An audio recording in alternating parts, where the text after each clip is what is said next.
Now lesson 31. Sentence with the use of adjective and adverb, and the use of place and date. Here what I'd like you to do is note the sequence that is used.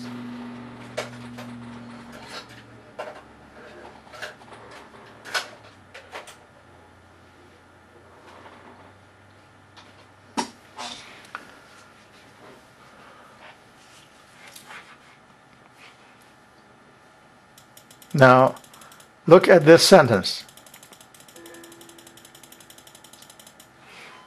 I'll first read the sentence and then we go through it in detail. Here the sentence says, the happy man spoke softly to that large group in the city square at 2 p.m. on that bright and sunny day. Now let's go through it to understand the detail of it. And there, as we had discussed, is a preposition. Happy is an adjective. Man is the subject in this sentence, so a happy man. Spoke is the verb.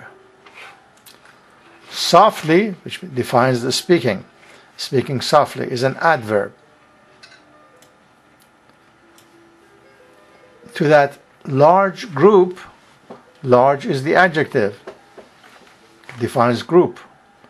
Group is the object in this sentence. In the city square, that is, defines the place. At 2 p.m. is the time.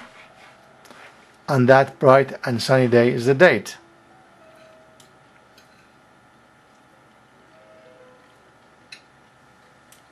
Another example, the meeting will be held at the Learning Center of Marietta on Thursday, August 27th at 2 p.m.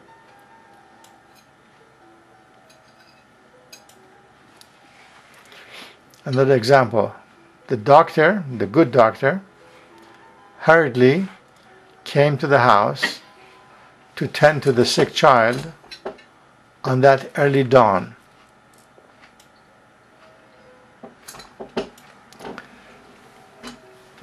The family were celebrating the anniversary of their parents in Washington, D.C. on Friday, September 12th, when the thunderstorm hit the house. We drove slowly to the front yard of the house in that suburb when you also showed up. So in these sentences, complete sentences, we are seeing the use of adjective, adverb, verb, pronouns, subjective pronouns, objective pronouns, and the use of time and place. We drove slowly to the front yard of the house in that suburb when you also showed up. We could surely use some humor after we went through that terrible ordeal. The red dress was still in the closet of the house on Main Street on October 3rd, 2010.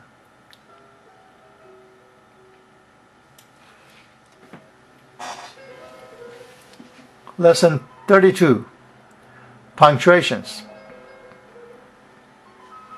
We have used some of these already, but note that full stop when every sentence ends with a full stop. I speak with you, full stop. Comma.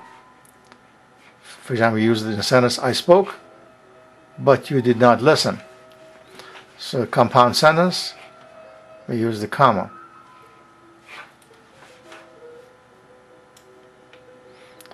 Colon.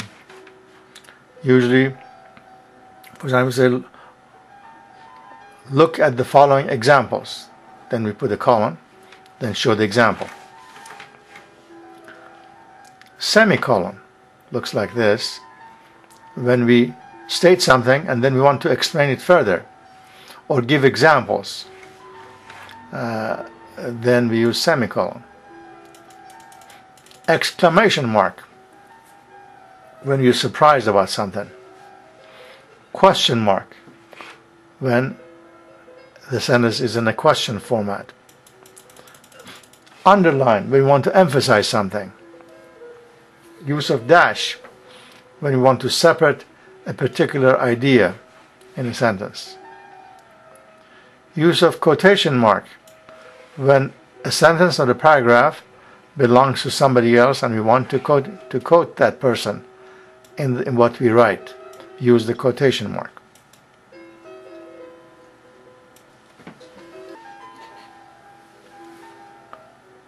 Lesson 33. Imperative.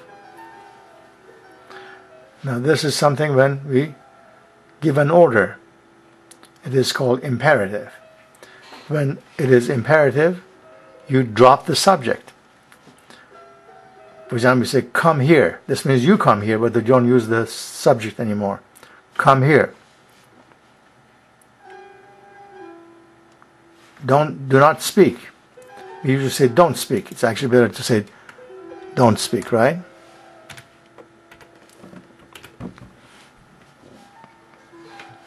Be quiet.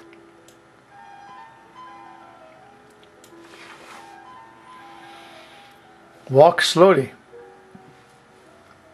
Don't eat fast. Speak clearly. Love your neighbor. All of these are in the order format. So here I'm going to use a few sentences again from the Baha'i writings. Baha'u'llah says, beautify your tongues, O people, with truthfulness. Remember, we had the word truth. Truthful becomes an adjective. Truthfulness, a noun. Beautify your tongues, O people, with truthfulness, and adorn your souls with the ornament of honesty.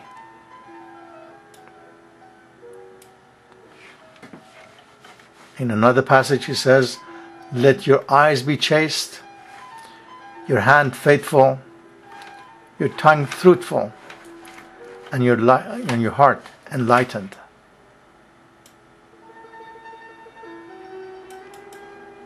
Again, these are in the command format, right?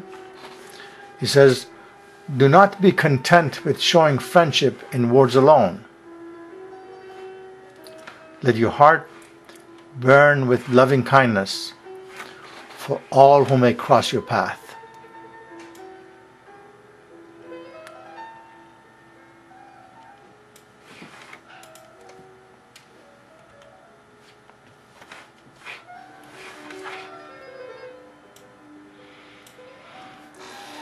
Lesson 34. Use of connecting words.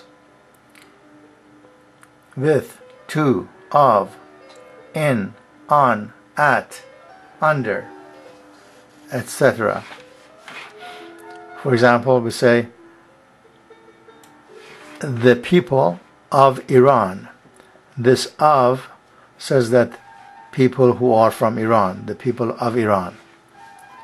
I spoke with your father. Spoke with who? Spoke with your father.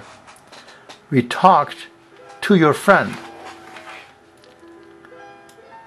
We sat at the table. We sat in an armchair. She sat on the sofa. The cat hid under the table. So these are the connecting words.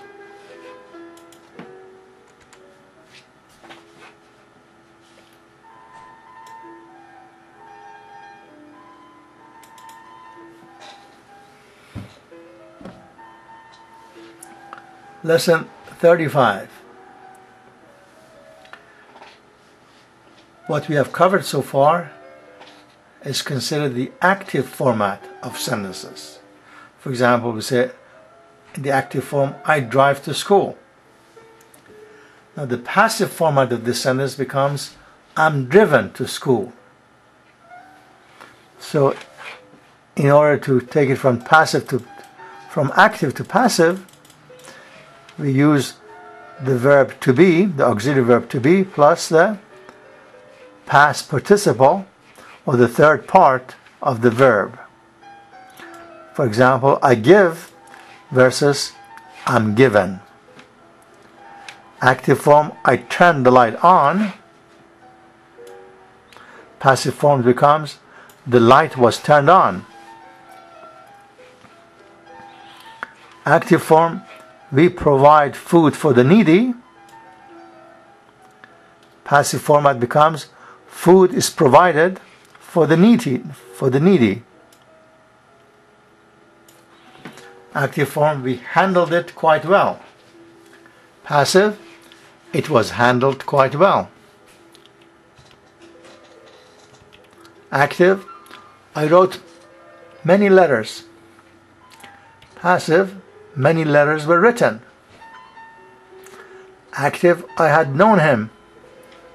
Passive, he was known.